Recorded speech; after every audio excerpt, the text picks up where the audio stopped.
Hello student, good evening सभी को। स्वागत है आपका नर्सिंग वेदा चैनल पे। आज मैं आपके लिए मेडिकल सर्जिकल नर्सिंग फर्स्ट जो इसका कल एग्जाम होने वाला है उसके कुछ शॉर्ट आंसर क्वेश्चन जो है, शॉर्ट आंसर क्वेश्चन मतलब ये क्वेश्चन आपके 6 आते हैं, उसमें से आपको 5 अटेंड करने के रहते हैं। हर क्वेश्चन जो होता है वो 6 नंबर का होता है। उसके हिसाब से आपको जो लिखना चाहिए 2 पेज 3 पेज जो लिखने चाहिए, ठीक है, उसके हिसाब से ही मैंने आंसर जो है वो दिए हैं। हो सकता है कि कोई आंसर बड़े होंगे, जरूरी नहीं है कि यही क्वेश्चन 100% एग्जाम में आएंगे, लेकिन इस तरह के क्वेश्चन जो है उसके आने की संभावना ज़्यादा रहती है। ये पिछले ईयर के जो आए हुए बार बार रिपीट हुए वो वाले क्वेश्चन जो है वो मैंने लिए हैं। साथ में आंसर है, आंसर क्वेश्चन इंग्लिश में थोड़ा हिंदी में मैं एक्सप्लेन कर दूंगा, ज़्यादा डिटेल में हम नहीं जाएंगे ताकि मैक्सिमम क्वेश्चन जो है कम समय के अंदर हम अटेंड कर पाए। ठीक है, इसका पूरा जो है वो मैं पीडीएफ बना के डाल दिया है। नर्सिंग वेदा टेलीग्राम चैनल है, आप टेलीग्राम में जाना, वहाँ सर्च करना नर्सिंग वेदा लिख के, तो वहाँ पर आपको मिल जाएगा चैनल। वहाँ पर मैं ये जो भी क्वेश्चन जो भी है इंपॉर्टेंट क्वेश्चन जो है उनके सबके पीडीएफ जो है वो बना के उस पर मैं डाल दूंगा। तो आप वहाँ से पीडीएफ जो है उसको आप क्या कर सकते हो, देख सकते हो, बाद में लिखना चाहो तो लिख सकते हो। पेन और कॉपी लेके बैठना। इसके अलावा कुछ इंपॉर्टेंट टॉपिक जो रहेंगे हमारे महत्वपूर्ण, उसके बारे में बात करेंगे। ठीक, तो शुरू करते हैं ज़्यादा समय न गवाते हुए। सबसे पहला शॉर्ट आंसर क्वेश्चन जो है आपके 6 में से 5 करने का। फर्स्ट क्वेश्चन ये आपके सामने, क्वेश्चन नंबर 4 क्वेश्चन जो थे सेक्शन ए आता है, ये है सेक्शन हमारा बी जो है वो, है ना। यदि आपको कोई डाउट है आप कमेंट कर देना, मैं कमेंट जो है वो बीच बीच में देखता रहूंगा। मैं लगातार कमेंट नहीं देखूंगा क्योंकि उससे क्या होगा, समय जो है ज़्यादा चला जाएगा। अभी मैं सिर्फ आपको एक्सप्लेन करने पे मेरा ध्यान रहेगा, बाद में आपके सभी कमेंट जो है वो मैं पढ़ लूंगा। जो भी डाउट है उसको क्लियर करने की कोशिश करेंगे ना। तो write down cause symptom of stroke, describe Glasgow coma scale in short. ये 2 अलग अलग क्वेश्चन है जिसको बना के मैंने शॉर्ट एक कर दिया है क्योंकि बहुत ही मोस्ट इंपॉर्टेंट है। ग्लासगो कोमा स्केल पे अरसा क्वेश्चन आता है। ठीक है, स्ट्रोक जो है, स्ट्रोक को हम कहते हैं सीवीए। याद रखना, स्ट्रोक का पूरा नाम है सीवीए, सेरिब्रो वास्कुलर एक्सीडेंट। तो ये 6 मार्क्स का क्वेश्चन मैंने रखा है। ठीक है, 15 नंबर का क्वेश्चन इसके ऊपर आ सकता है। सेरिब्रो वास्कुलर एक्सीडेंट नाम से भी ये क्वेश्चन आ सकता है। तो एक्चुअली स्ट्रोक होता क्या है, सिंपल यहाँ पर आंसर दिया गया है। आंसर क्या लिखना है आपको, stroke is a sudden loss of brain function caused by interruption of blood supply or rupture of a blood vessels in the brain। ठीक है, मतलब ब्रेन जो होता है उसको आप हिंदी में लिखना चाहते से लिख सकते हो। ब्रेन जो है उसको सप्लाई करने वाली जो आर्टरी होती है, उस आर्टरी में किसी प्रकार से क्या हो जाए, ऑब्स्ट्रक्शन हो जाता है, और उस अवरोध के कारण से ब्रेन टिश्यू को पर्याप्त मात्रा में रक्त नहीं मिल पाता है। जब ब्रेन टिश्यू को पर्याप्त मात्रा में रक्त नहीं मिलता है तो उसके कारण से ब्रेन टिश्यू जो है उसके अंदर इस्चेमिया जो है वो हो जाता है, मतलब ऑक्सीजन की कमी हो जाती है।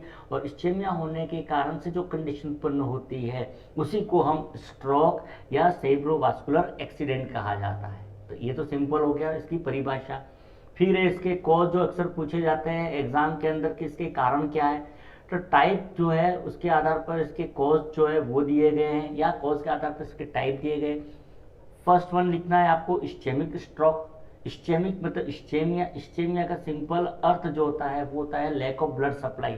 ब्लड सप्लाई जब टिश्यू को नहीं होती है तो उसके कारण से सेल जो होते हैं वो फिर एनर्जी बनाना बंद कर देते हैं और सेल की डेथ हो जाती है।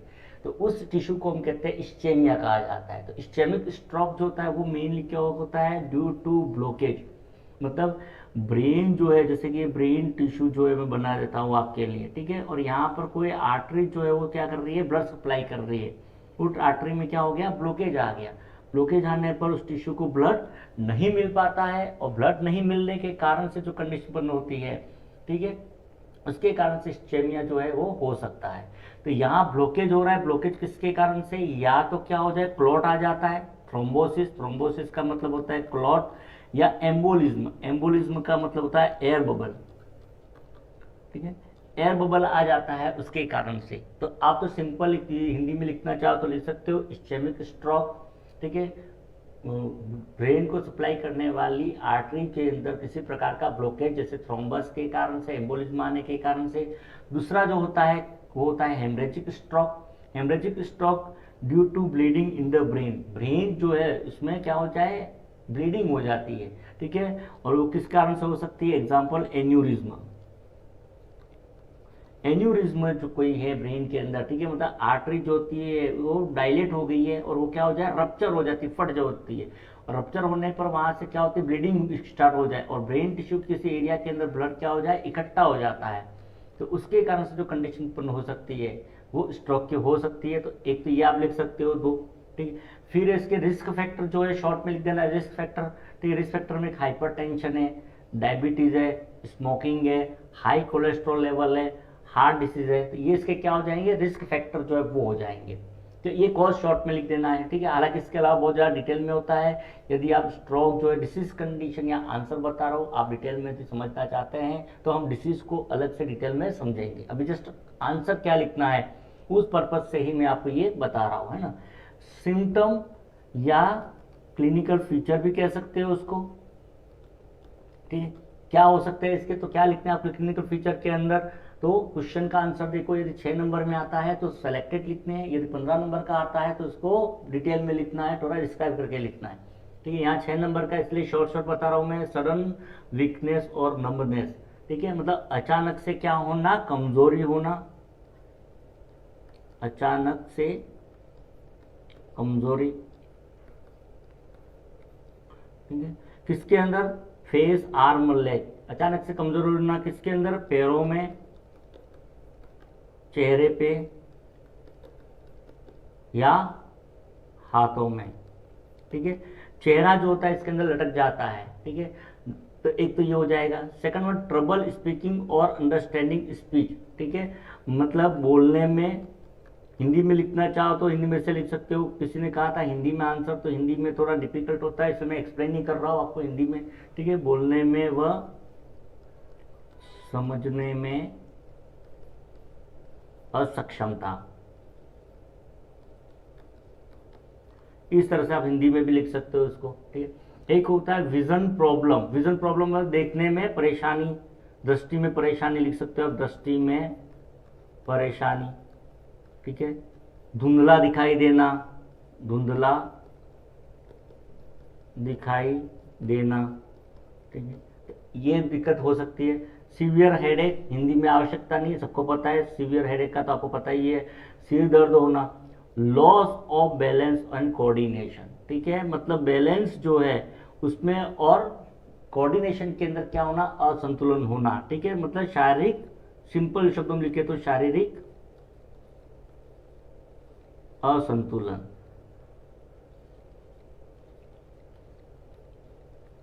ये शॉर्ट में आप लिख सकते हो, शारीरिक असंतुलन, ठीक है। एक और वर्टिगो, वर्टिगो को कहते हैं हम चक्कर आना,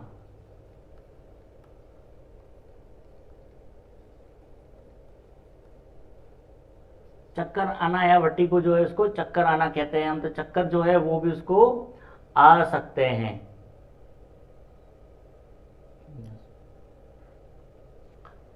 तो ये तो हो जाएंगे इसके साइन एंड सिम्टम जो होते हैं हमारे, वो हो जाएंगे।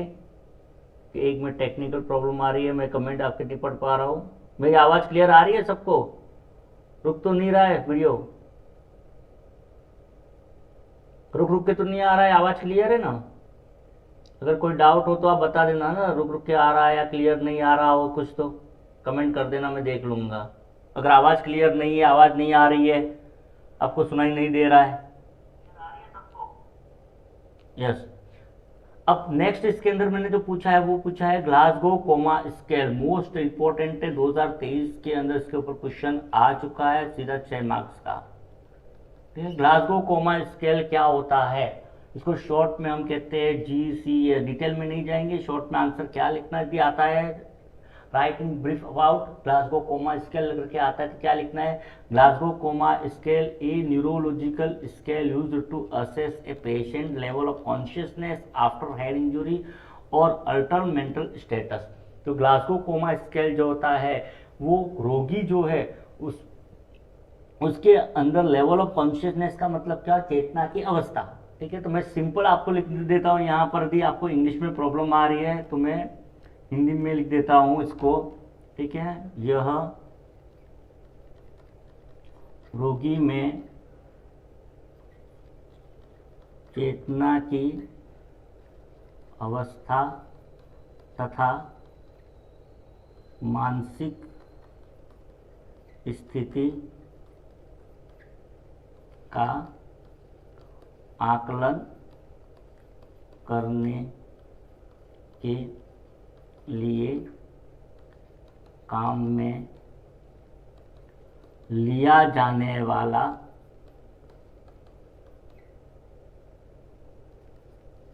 न्यूरोलॉजिकल स्केल है। ये हिंदी में आप लिखना चाहो तो लिख सकते हो, मैंने आपको बता दिया हिंदी में, ठीक है। तो न्यूरोलॉजिकल स्केल होता है चेतना की अवस्था जो है वो उसको चेक करने के लिए, ठीक है।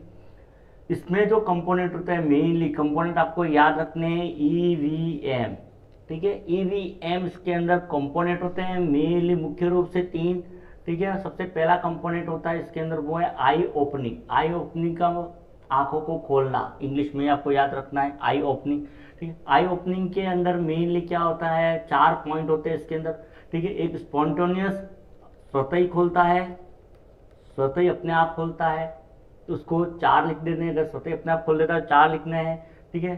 टू स्पीच, बोलने पर, आवाज पर आके खोल रहा है, इसमें मेनली आवाज पे आके खोलता है तो उसको 3 पॉइंट दिया जाता है। पेन पे, दर्द जो है वो दिया जाए और आके ओपन करता है तो उसको 2 पॉइंट दिए जाते हैं। और यदि कोई रिस्पॉन्स नहीं है, नो रिस्पॉन्स मतलब कोई प्रतिक्रिया नहीं दर्शाता है, कुछ भी कर लो, आंखें नहीं खोल रहा है, दर्द दिया उसके बाद भी प्रतिक्रिया नहीं दर्शाता है, तो उसको फिर 1 जो है वो पॉइंट दिए जाते हैं। तो एक तो ये हो जाए कंपोनेंट आई ओपनिंग का। सेकंड इसके अंदर जो होता है वो होता है वर्बल रिस्पॉन्स, V, ठीक है। वर्बल रिस्पॉन्स जो होता है वो, वर्बल रिस्पॉन्स जो इसके 5 पॉइंट होते हैं, उसमें फर्स्ट पॉइंट जो होता है वो होता है ओरिएंटेड, ठीक है। ओरिएंटेड मतलब पेशेंट जो है वो ओरिएंटेड है, वो बात करने पर बात कर पा रहा है कि नहीं कर पा रहा है वो, ठीक है। वेल ओरिएंटेड होता है पेशेंट यदि तो उसको 5, ठीक है। कंफ्यूज होता है, ठीक है, कंफ्यूज हो रहा है यदि पेशेंट जो है तो उसको 4, मतलब सही तरीके से ओरिएंटेशन नहीं कर पाता है टाइम प्लेस का, ठीक है। एक तो क्या है, उसको टाइम पूछा गया, जगह पूछी जाती है, वो बता देता टाइम एंड प्लेस, तो वो क्या हो रहा है, वेल ओरिएंटेड हो जाएगा, ठीक है। वो टाइम और प्लेस को नहीं बता पा रहा है सही तरीके से, मतलब पूरी तरह से ओरिएंटेड नहीं है, ठीक है। एक होता है इनएप्रोप्रिएट वर्ड, ठीक है। वर्ड जो है वो क्या हो रहा है, इनएप्रोप्रिएट यूज कर रहा है, मतलब बोल तो रहा है लेकिन स्पष्ट नहीं बोल रहा है, अस्पष्ट संवाद कर रहा है वो, ठीक है। शब्द यूज करता है लेकिन अस्पष्ट है, उसके संवाद अस्पष्ट है, वो वर्ड बोल रहे हैं वो प्रॉपर नहीं है, वो एक शब्द रुक रुक के बोल रहा है वो, या एक शब्द बोला दूसरा शब्द खा गया फिर बोल रहा है, इस तरह से बोल रहा है, तो इनएप्रोप्रिएट हो जाएगा।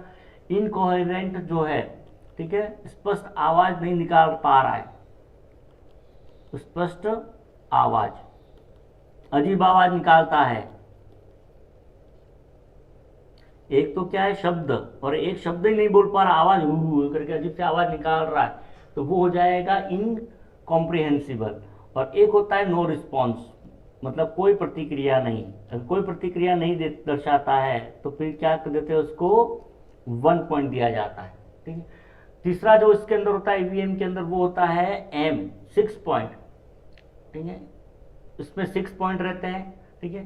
6 में 6 यदि ओबे कमांड है तो 6 पॉइंट दिए जाते हैं उसको, इसमें लिखना आपको 6 पे ओबे कमांड हो जाएगा, ठीक है, मतलब बातें मानता है, लिख दो, ठीक है। 5वां लोकेलाइजर फोन पेन, ठीक है, मतलब बोलने पर कुछ भी रिस्पॉन्स नहीं कर रहा है, लेकिन यदि दर्द दिया जाता है, चुटकी काटे और हाथ हिला रहा है, तो 5th पॉइंट रहेगा उसका लोकेलाइजर पेन, ठीक। विड्रॉल फ्रॉम पेन, ठीक है, दर्द देने के बाद दर्द हटाते हैं, फिंगर टच करवाया, दबाया, कंप्रेस किया, उसका हटाने के बाद यदि रिस्पॉन्स दे रहा है तो वो 4th हो जाएगा। एबनॉर्मल फ्लेक्शन, ठीक है, पेन देने पर एबनॉर्मली फ्लेक्शन कर रहा है बॉडी को तो फिर 3। सेकंड एबनॉर्मल एक्सटेंशन कर रहा है यदि, ठीक है, पैर हाथ को सीधा खड़ा कर रहा है या कुछ एबनॉर्मल एक्सटेंशन कर रहा है तो उसके लिए 2, और नो रिस्पॉन्स, कोई प्रतिक्रिया नहीं तो 1, ठीक। इस तरह से पॉइंट दिए जाते हैं इसके अंदर ग्लासगो कोमा स्केल में, ठीक है।